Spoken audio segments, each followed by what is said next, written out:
Estados Unidos desplegó frente a las costas de Venezuela una concentración de fuerzas militares jamás vista en el Caribe Sur. La operación incluye una docena de buques de guerra, entre ellos destructores equipados con misiles crucero, los Tomahawk, un submarino nuclear, más de 10.000 efectivos entre infantería marina y fuerzas especiales, además de helicópteros para operaciones de infiltración aérea y una flota de 10 cazas F-35. El Pentágono, el objetivo es interrumpir el tráfico de drogas que aseguran parte desde Venezuela en lanchas rápidas con destinos a Estados Unidos en algunos casos y en otros casos a Europa. Pero la operación va más allá de una misión antidrogas.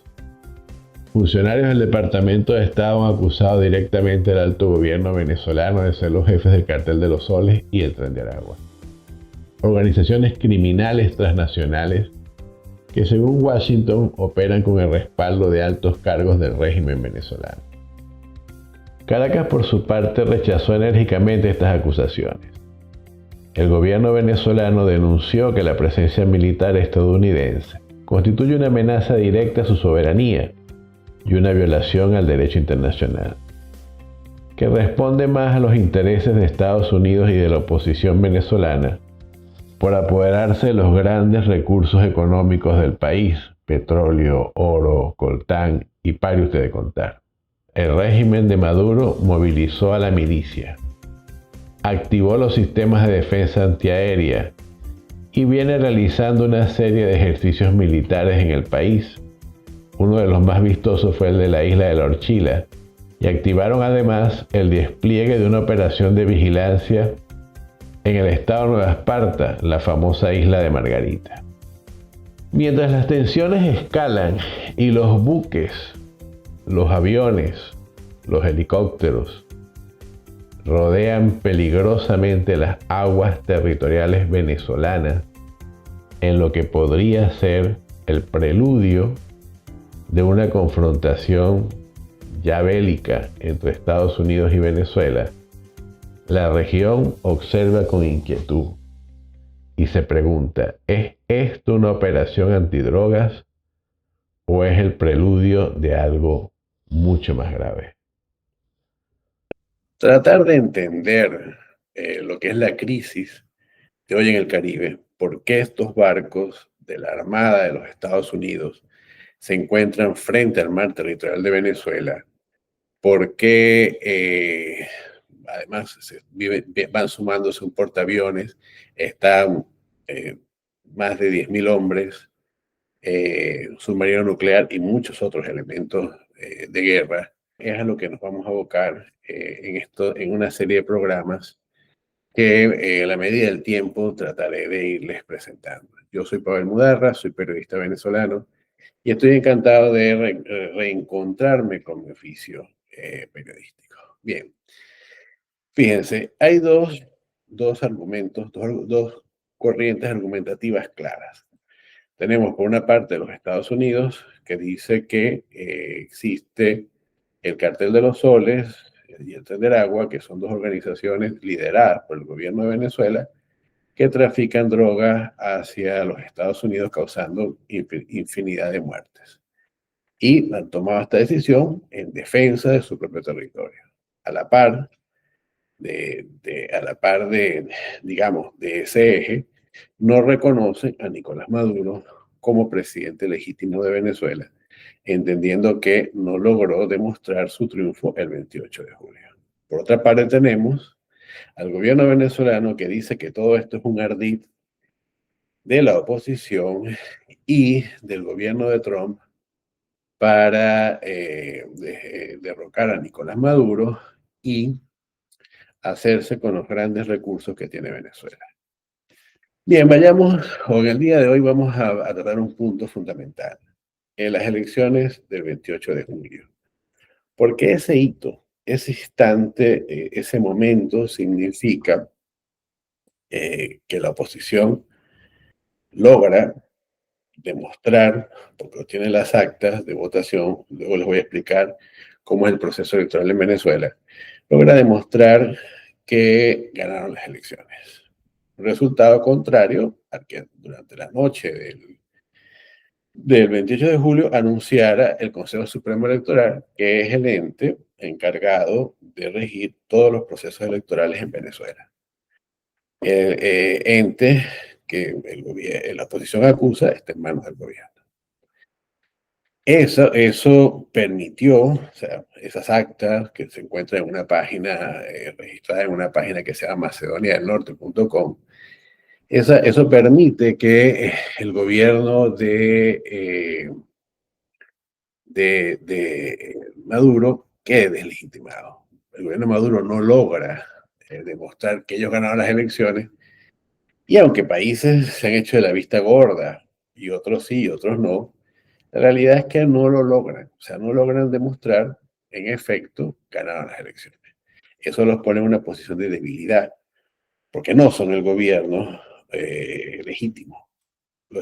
Son un gobierno de facto, están cumpliendo con esas funciones. Pero no pueden cumplir con la ley electoral, no pueden publicar unas actas donde consta que perdieron. Entonces, vamos a analizar ese día.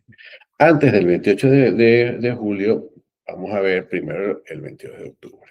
¿Cómo sea el 22 de octubre? El 22 de octubre se celebran las primarias. Son las primarias donde María Corina Machado sale electa como representante de la oposición para ser la candidata a enfrentar a Maduro por parte del sector opositor. Pero ella ya venía inhabilitada y el gobierno ratifica la inhabilitación y no le permiten participar. Bien, ese 22 de octubre, ¿por qué se da? ¿Por qué el gobierno permite esto? Aquí vamos a ver que tienen unos acuerdos, vienen dándose unos acuerdos políticos, no tanto con la oposición, pero sí a través de intereses que tienen con los mismos Estados Unidos, que en este momento es del gobierno de Biden, que permiten que se lleve a cabo digamos, que ocurra este evento electoral. Eso, desde la perspectiva política, para el gobierno de Maduro significó un error. Significa un error porque, aunque la esperanza era tratar de normalizar relaciones con Estados Unidos, tratar de ampliar las ventas de petróleo, tratar de obtener más ingresos que permitieran, que facilitaran las acciones, digamos, de gobierno en Venezuela, que eliminaran las sanciones, etcétera. Esa es la búsqueda fundamental, la preocupación fundamental de ellos, e inclusive tratar de recuperar los dineros que están congelados en distintas cuentas alrededor del mundo y sobre todo en los Estados Unidos.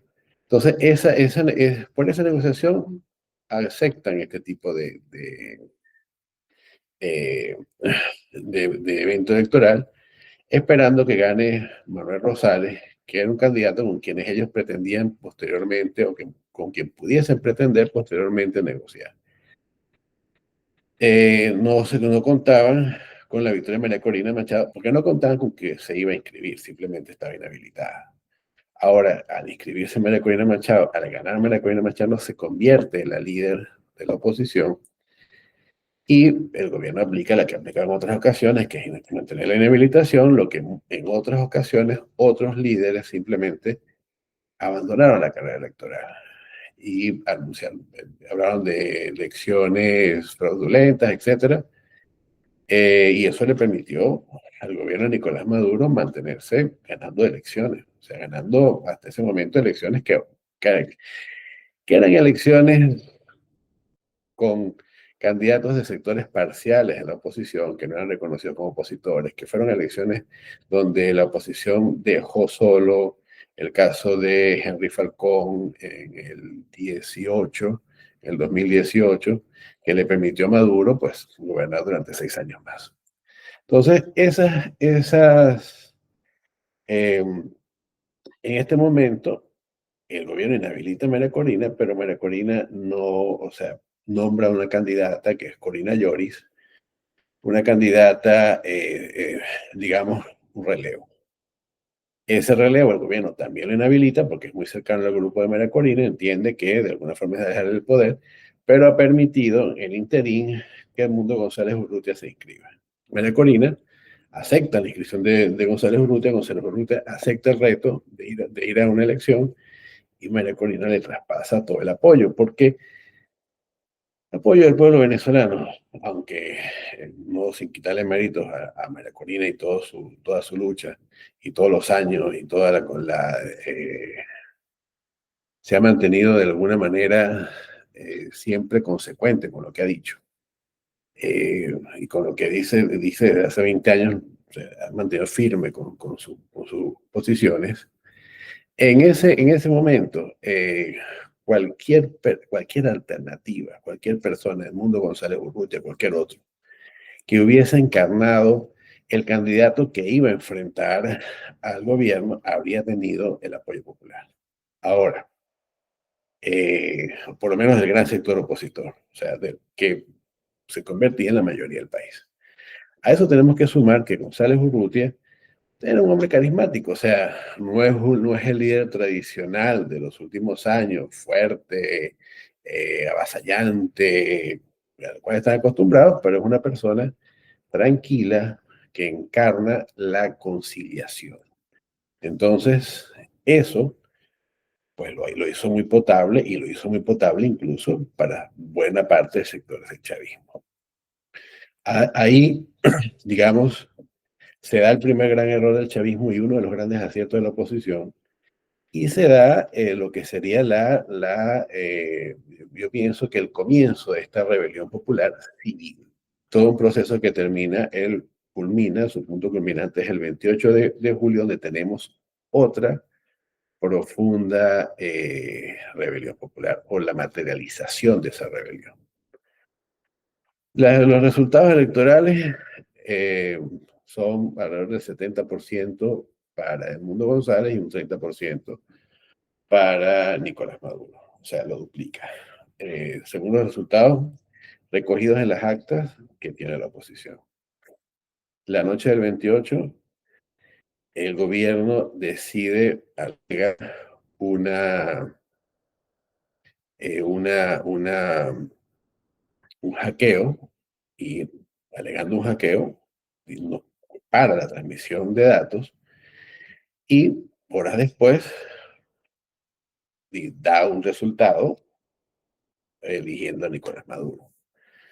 Números que nadie cree, nadie acepta y que llevarían luego a la conflictividad, unos días conflictivos posteriores a una serie de arrestos de estos días conflictivos, producto de estos días, y a una serie de, digamos, de tratar de entender qué pasó ahí y lo que vendría siendo la profundización de la represión, no por represión simplemente, sino porque entienden que hubo una rebelión popular y quieren ir hacia los pequeños líderes. Es primera vez que se ve en Venezuela, o que yo veo en Venezuela, porque uno está acostumbrado a que las personas de mayor liderazgo asumen mayores riesgos, pero que empiecen a encarcelar a personas que simplemente salen hablando en un video diciendo, me gusta, que aquí tengo los datos con los que ganó Edmundo González, o que encarcelen a personas como dirigentes locales, dirigentes de base, como simplemente personas que se habían sumado a un movimiento a buscar los votos, o sea, no nada contrario a una acción política. Entonces, eso demuestra cómo existe la profunda preocupación por esa organización popular que surge con María Corina y con Edmundo González, y que se hace clara durante la elección. Porque, ¿qué pasó? Ahí contaron con testigos que sacaron las actas con la ayuda de los militares, que publicaron las actas, que conversaron, que grabaron videos, todo muy bien orquestado. Entonces era fácil deducir que detrás de eso había un movimiento que estaba llevando este proceso, y este proceso es una rebelión desde la perspectiva de quien está en el poder, aunque eso es una acción profundamente democrática y que se hizo durante todos los años de los gobiernos democráticos en Venezuela, de cada elección, inclusive durante las de mismo Chávez. Pensar que ese tipo de organización pudiese considerarse como una acción digamos, de una acción política eh, insurreccional, pues los lleva a tratar de arrestar a un gentío, sobre todo con la idea de desmembrar esta organización que se puede convertir luego en una organización real de acción de calle, eh, como la que ocurrieron en el 2014, 2017, etcétera. Y mucho 2015, en fin, con las luchas estudiantiles y todas estas expresiones políticas de calle que enfrentaron a un joven gobierno de Nicolás Maduro. Bien, entonces, esa situación, eh, digamos, lo pone de manifiesto, además, para el gobierno de Maduro, que un 70-30 significa que perdió, que de 7 de cada 10 venezolanos están en contra de él. Eso significa que están en contra de funcionarios públicos, militares, gente que está en la misma organización social del chavismo, milicianos, gente que la señora que administra el CLAP, que el CLAP es un sistema de alimentación, de reparto de comida que hay en Venezuela, esa persona también está en contra. O sea, todo eso, en resumen, nos hace ver que, porque la proporción es muy grande. Entonces, ante esa proporción tan grande, 70-30, claramente es un gobierno que se siente en minusvalía y no tiene otra opción que la fuerza militar. Además que la fuerza militar es el garante, porque cuando deciden anunciar hackeo, parar la transmisión y dar un resultado sin fuerza, sin capacidad probatoria, quienes asumen ese riesgo son los militares, obviamente, porque Nicolás Maduro no lo iba a poder asumir. O sea, a nivel político no tenía la capacidad de asumirlo él como tal, porque simplemente le decían, no, vamos a respetar las elecciones y ya está. O sea, ahí hasta ahí llegaban. Posiblemente decían, negociamos un proceso de transición, vamos a respetar estas elecciones. O sea, hay un ejemplo claro, en el 2015, cuando gana la oposición la Asamblea Nacional, pues las Fuerzas Armadas decidieron aceptar ese resultado, y ese fue el resultado que asumieron y se aceptó y ya está, y pasó por un proceso, se inhabilitan muchas de las posibilidades de esa asamblea, de esa Asamblea Nacional, pero esa asamblea de origen a Juan Guaidó, por decir algo. Entonces, ya ese proceso se vio, o sea, era lógico que esa posición fue una posición de fuerza cuyo riesgo y cuyo costo no lo podía asumir solamente la parte civil del gobierno de Maduro. Eso tuvo que haber tenido un apoyo muy, muy poderoso dentro de las Fuerzas Armadas. Entonces, o por lo menos del sector que controla las Fuerzas Armadas.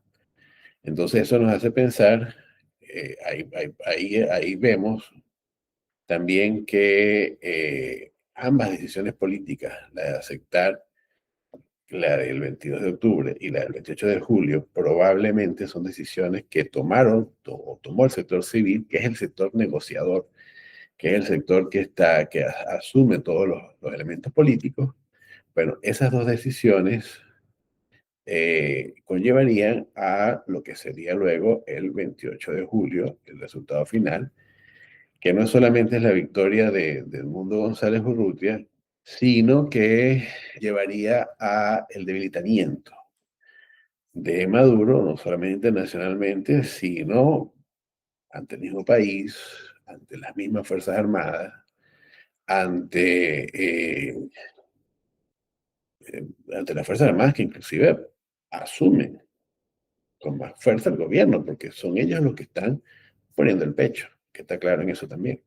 Esa derrota tan poderosa para Maduro que no logra, o sea, no logra demostrar que ganó, no logra demostrar la congruencia entre los resultados y entre las actas.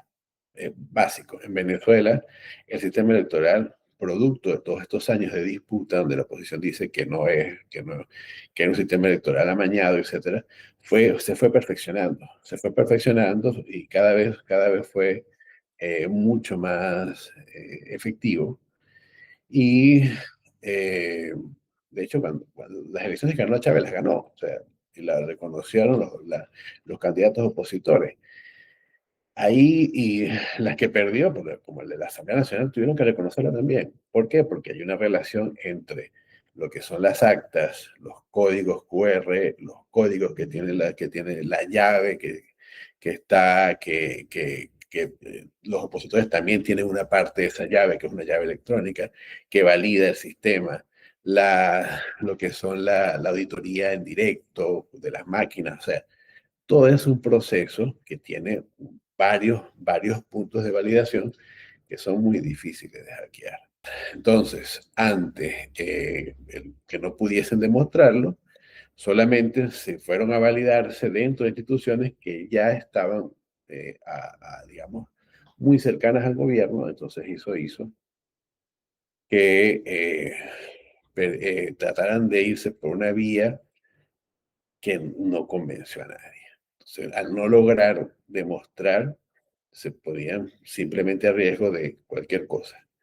Una invasión, una amenaza como la que hay ahorita en el Caribe, una rebelión popular armada, un parecido a lo que pasó en Siria. O sea, cualquier situación podía darse. ¿Por qué no lograste demostrar que eres el legítimo presidente, el legítimo representante de la voluntad popular? Ahora bien, hay otros argumentos, por ejemplo. Hay argumentos que establece el mismo gobierno que dice, bueno, que ellos, a lo interno, nunca hacia afuera, que ellos perdieron la elección, pero debido a que el bloqueo, las sanciones y la presión de los Estados Unidos hizo que el pueblo, presionado económicamente y cansado de la falla en la electricidad y todo lo demás, pues votar en contra de ellos, pero que el pueblo es inocente al hacer esa votación y que no sabe que está actuando en contra de sí mismo. Entonces, ellos encarnan que la razón de ser es, en todo caso, tratar de evitar que el pueblo cometa ese error y asumir ellos, entonces, todo esto como sacrificio por la patria. Eso, en parte, es como una especie de argumentación interna. Hasta cierto punto, ellos pudiesen considerar, o lo han dejado, lo han dicho en algunas ocasiones públicamente. No de esa manera, porque no jamás van a reconocer la derrota públicamente, pero sí decir que mucho el descontento obedece a esa presión y que ellos no han podido ejercer un gobierno libre de las presiones externas, que no les ha permitido gobernar de la forma como deberían hacerlo, con todos los recursos, para que el país pudiese estar en una situación mucho mejor. Bien, bueno, eso es todo por hoy. Espero que me sigan, que se suscriban. Yo voy a intentar, en la medida del tiempo y de las posibilidades, publicar pronto digamos, segundo programa donde no solamente trataremos de hablar de la importancia de hechos políticos, sino trataremos de ver, digamos, todos los factores y cuáles pudiesen ser las posibles consecuencias de la crisis venezolana actual. Es Pavel Mudarra y espero verlos pronto.